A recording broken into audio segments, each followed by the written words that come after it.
So we are back on the show, and this afternoon we're starting on a matter that has dominated the political discourse since 1992 and way beyond. Right after independence, corruption has always been a topical issue. Now, this afternoon, President Akufo-Addo has been speaking today at the commissioning of the Law House, a facility that will accommodate the Office of the Attorney General and Ministry of Justice, as well as other legal offices. He took advantage of that platform to strongly defend his administration's anti-corruption fight, dismissing criticism as ugly noise, in an apparent response to former President John Mahama, who criticized yesterday for allegedly shielding corrupt officials in his administration. We'll hear from the president shortly, but first listen to former President John Mahama speaking in a live broadcast last night. You'll also see the most far-reaching and detailed investigation of the many allegations of corruption and scandals leveled against public officials and their families and friends. This change will help to abort this administration's plan to foist the pliant vice president on us, to cover up for them, and thereby escape the searing scrutiny of accountability. But as I have stated, this hot spotlight of accountability is reserved not only for appointees of this administration, it will also be available to sanctioned persons in my own administration who engage in similar conduct. The same anti-corruption strategies and instruments I shall deploy to measure and punish the MPP government appointees will also be applicable to my own appointees. In short, in Ghanaian parlance, Aba Yadebo Techino, Yadebebo Banso. My dear youth, the best of Ghana is yet to come, and I have hope for the future, particularly as I return to the presidency as the experienced, visionary, and decisive leader ready to build the Ghana we want together with you. The Electoral Commission has decided to conduct a mop-up voter registration exercise between 1st August to 3rd August, realizing that many could not participate in the just completed limited registration exercise. I still do not understand why the Electoral Commission in cahoots with government insists it will not bring the voters' registration centers to the doorstep of the people as much as possible in order that all of you can have the opportunity to. Well, you have to understand that when the opportunity presented itself, President Akufo did not shy away from addressing the issue of corruption. And he spoke today at the commission of the Law House in Accra. Take a listen. Despite the ugly noises, the fight against corruption has been the cornerstone of my administration. With a clear understanding that corruption thrives in an atmosphere conducive to its concealment, and that access to information is a vital tool in the fight against corruption, my government in its first term ensured the passage of the Right to Information Act, 2019 Act 989, in order to give true meaning and effect to Article 21, Clauses 1F of the Constitution. The Act, which successive governments have failed to pass, sees to the implementation of the constitutional right to information held by a public institution to foster a culture of transparency and accountability in public affairs, subject to exemptions, necessary and consistent with the protection of the public interest in a democratic society. The Act is now being fully implemented, with the governing board chaired by an experienced and respected retired High Court judge. The Ministry of Information has trained information officers in various ministries, departments, and agencies of government to support the full application of the law. Administratively, a series of other far-reaching measures have been undertaken by my government to help in the fight against corruption. A memorandum of understanding on information exchange and collaboration in combating corruption and crime in general has been signed by SRAJ, IOCO, Parliament, the Office of the Attorney General, the Audit Service, the Police Service, the Financial Intelligence Center, the Narcotics Control Commission, the Internal Audit Agency, the National Investigations Bureau, and the Office of the Special Prosecutor to this end. The use of technology has been pivotal in our efforts to combat corruption. We have introduced digital platforms for public procurement processes, reducing human intervention and minimizing the opportunities for corrupt practices. These platforms have increased transparency, efficiency, and competitiveness in public procurement, ensuring that public resources are judicially used for the benefit of all Ghanaians. Before I conclude, Madam Chief Justice, ladies and gentlemen, I'm sure we are all aware of the statement by the former president and perennial NDC presidential candidate, John Dramani Mahama, stigmatizing me as a clearing agent, because for him, mere allegation without more is enough to merit condemnation of an accused public official, especially one of my administration. For my part, and let me state it again for the record, I will not set aside due process and the rules of natural justice on the altar of the fight against corruption, no matter how much opprobrium this position incurs for me. So let's interrogate this matter. How well have the two men fought corruption, and who, if any, must be praised by their effort at dealing with this canker? Now, joining us now for more on this is Edem Senanu, co-chair, Citizens Movement Against Corruption. And Edem, good afternoon and welcome to the Pulse on Joy News. Good afternoon, thank you for having me. So, listening to President Akufo-Addo, it was quite clear that in terms of putting in place measures to fight corruption, he's done more than enough. I mean, he mentioned, for example, the passage of the Right to Information law, which until it was passed had been on the drawing board for years, over 2 decades.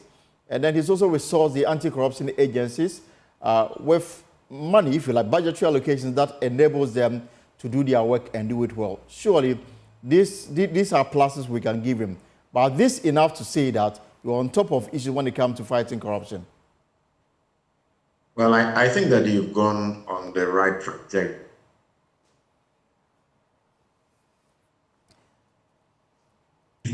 When President Akufo-Addo made sure that we passed the RTR. And I say that because civil society had been engaging them.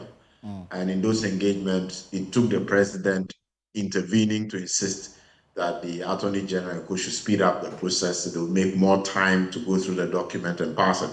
So he definitely contributed to ensuring that RTR was passed.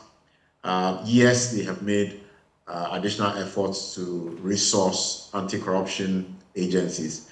However, within the framework of what is going on and the level of corruption in a given dispensation, the real question is, how well have we fought in our dispensation the issues of corruption that have come up? Right. And it appears to most of us that a lot more effort and support, a lot more robustness in responding to issues, isolating officials and allowing them without commentary to face the rule of law was required.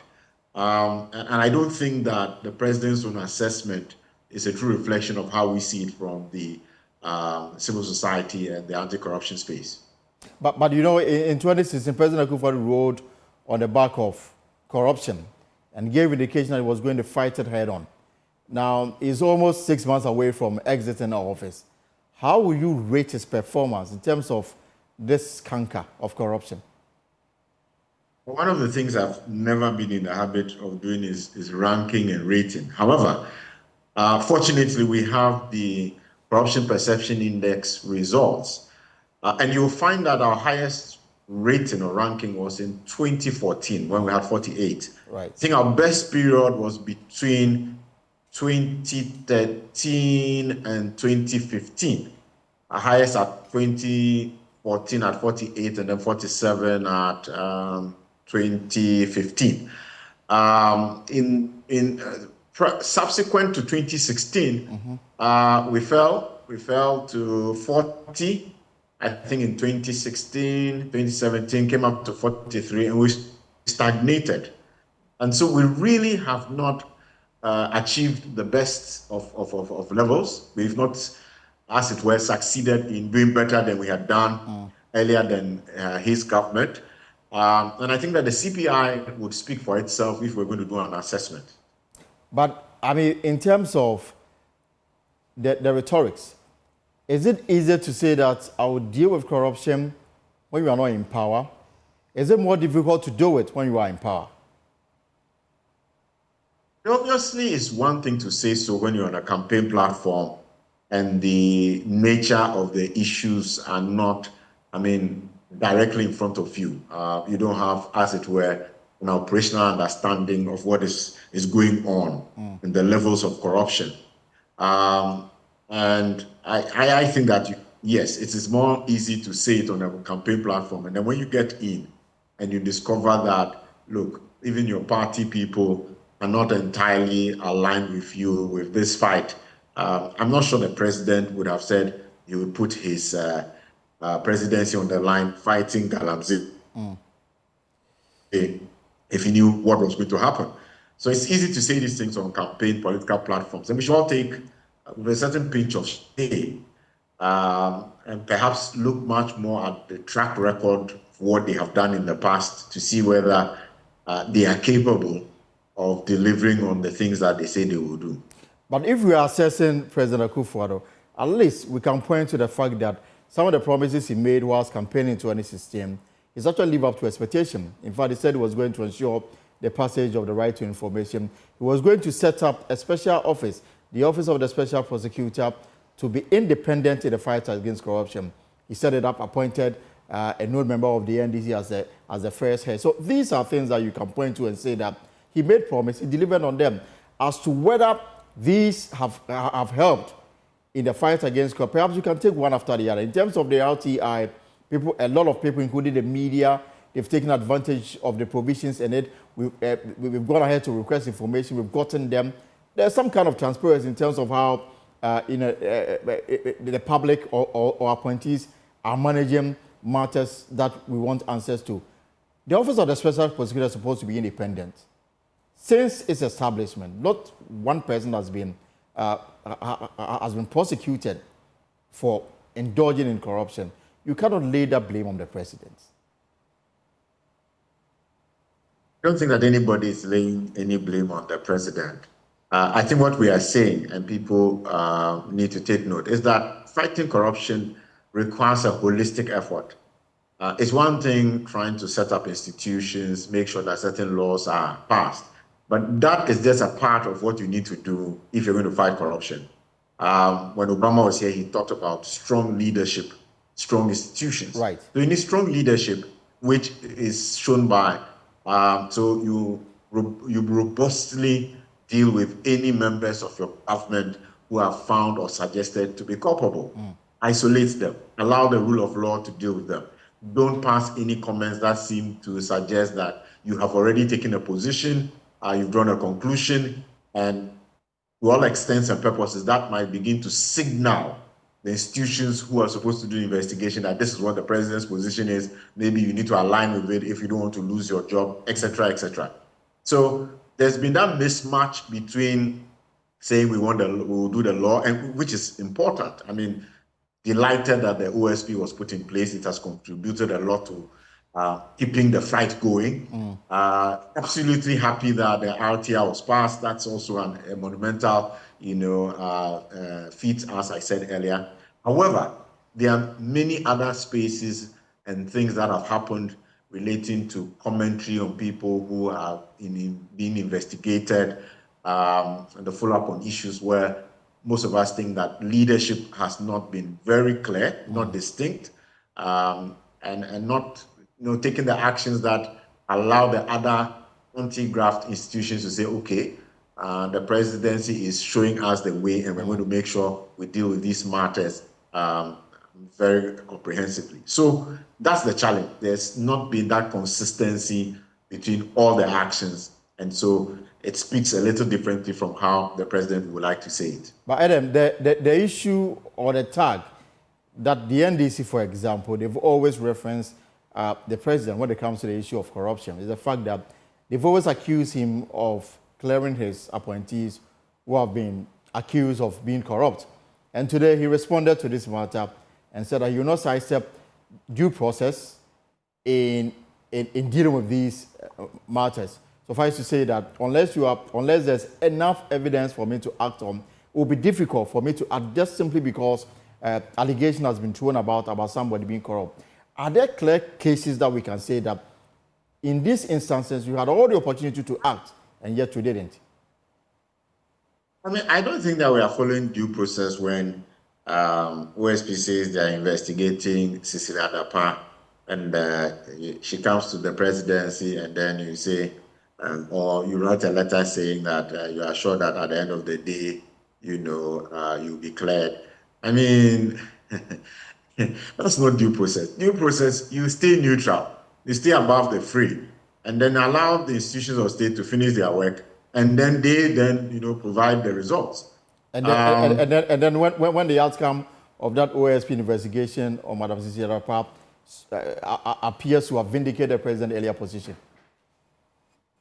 Oh, I don't think that any report from the OSP appears to have vindicated Madam Cecilia Dapa. For all of us, there was no vindication. She's not been able to explain the sources of the money. It's the reason why we've kept insisting. It's the reason why others have made appeals to Parliament to charge, because the law has not been fulfilled. So she's really not being cleared. She's not been vindicated, unless some people are confused. So no, absolutely not. There are many cases where the commentary by the president has not helped. It's absolutely not helped.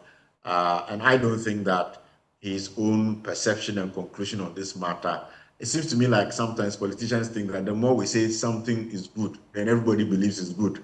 But if you are doing incisive analysis of what has transpired, often you will not draw exactly the same conclusions. And I don't think in this case, the president is accurate. He's done substantive things, but in the scheme of things, based on what our society faces at the moment, the levels of corruption, this government and our president needed to do much for us to, as it were, be doing much better than we've done in the past in the fight against corruption. But final question before I let you go, two issues. So what do you want to see going forward? The president appeared to be very resolute in his belief that he's done more in the fight against corruption, that the criticism against him are misplaced. Former President Mahama says that I will be resolute. I will even go after my own appointees, and I will go after unexplained wealth. We have Yoko, we have Shraj. Are they doing their work as expected of the public? I mean, I think these are three questions that maybe you can deal with it as we take leave of us. Well, the president is resolute in his position. I guess he's lying on the specific efforts that he's put in. I don't think we can take away from him RTI, OSP, right, give him more money. I don't think we can take it away. He's due that credit. But in the larger scheme of things, he should look at the CPI. The CPI is telling us that, look, we haven't done as well as we could have done. And I think that he needs to pay attention, his party needs to pay attention, because as they speak, the rest of us who are listening and doing the analysis are not aligned with that kind of position. Albeit we agree that there has been some achievements. With the former president, as we've all agreed, it's easy to talk on the political platform and say things. And say that, well, the NPP government, and I wish he would not put it that way, that I'm going to go after all the NPP officials. I mean, these are all Ghanaians. Whether NDC or NPP, it tells you that we have a societal problem we need to deal with in a lot more strategic, thinking, not just it's party A that is more corrupt than party B. So I don't align when people begin to talk that way. We have a bigger problem. How are we dealing with it? What are the systems that are failing? And that's what I'd like to hear from the former president. What has failed us? What can we do better as Ghanaians? I think that would be very critical. And altogether, as we have said, look, instead of pointing at others, the fight begins with ourselves as individuals. If we will not be corrupt, trust me, we will not be corrupting other officials and persons. So Ghanaians need to take a deep reflection. What are we doing ourselves to contribute to ensuring that corruption is minimized in the country? Is the Ghanaian politician overprotective of their own? I ask this because, I mean, this has been on my mind in the last few days. For example, the state is in court and prosecuting the minority leader in parliament, Dr. Akufo-Addo, for on allegation that he willfully caused financial loss to the state in the procurement of some ambulances. You will think the Attorney General is acting on behalf of the state, trying to put behind bars people whom he believes have caused the state some money. And yet you have the others on the other political divide saying that, no, you are not going the way about. Same people saying that when we come, we'll protect the public purse. If somebody has done wrong, and then the AG is fighting on behalf of the state. And I asked the question about whether the Ghanaian politicians sometimes become overprotective of their own. I think that I would tend to align with that thinking. I mean, I've looked at the facts of this ambulance thing, and I find that it looks at the point Madame Sheraite had actually written 2 months before this LC was approved, really by the deputy minister, saying that they didn't have the funding, they didn't need this. And so it's curious as to what the source of approval, because you see, the sector ministry ought to have given is stamp of approval. Yeah. And yet we have the deputy minister who goes ahead with the LC. It does not appear that the Minister of Finance himself, Sef Tekpe, was aligned with that, because he was in Parliament trying to negotiate some other bilateral funding. There clearly seems to be a problem. Right. And I would have been more excited if I find that persons in the NDC are highlighting the gaps and the fact that, look, there was a problem, and address that problem. So we are all clear in our mind that going forward, this will not be repeated. I worry that if you just sweep it under the carpet, other politicians will come and they will think that they can repeat them. And it feeds into a lot of things that have happened in Ministry of Finance, GRA, where we are wondering, how were all these contracts signed? How were people being paid? It looks like people have the capacity to go outside the systemic checks and balances we have to still approve things, get monies paid when it is not ultimately benefiting the country. So there's a challenge there. On the other hand, the AG may have made a mistake. I think that perhaps he needed to be a lot more cautious in calling up this witness, and that also then raises another issue. But these are two separate, distinct issues. Let's ensure that if people have approved things they ought not to have approved, let's talk about them. Let's not shield them because we are political parties and we think that it's an election season and we want to win at all costs, and we'll ignore what the facts are and seem to be just protecting our own. Right, thank you very much. Adam Sedano, who is co-chair of the Citizen Movement Against Corruption.